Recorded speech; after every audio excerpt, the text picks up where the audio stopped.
আমার উম্মতকে জাহান্নামে রেখে আমি মুস্তাফা জান্নাতে যাব না। এবার আল্লাহ বলছেন, হাবিব আপনি জান্নাতে না ঢুকলে তো জান্নাত উদ্বোধনই হবে না।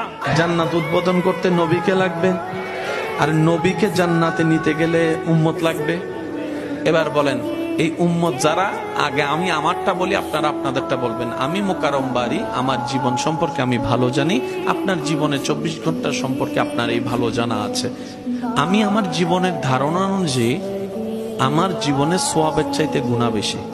আমার মতো গুনাহগার কে কে আছেন একটু হাত তুলেন, শুধু অডিয়েন্সের ভিতরে, কোনো আলেম ওলামা না। যার জীবনে গুনাহ বেশি সওয়াব কম একটু হাত তুলেন। যে তুলে নাই সে জান্নাতি, আর কি বুঝতেছেন তো? এবার হাতটা নামান। সত্যি করে বলেন, জান্নাত পাওয়া তো দূরের কথা, গ্রান পাওয়ার যোগ্যতা আছে আমাদের?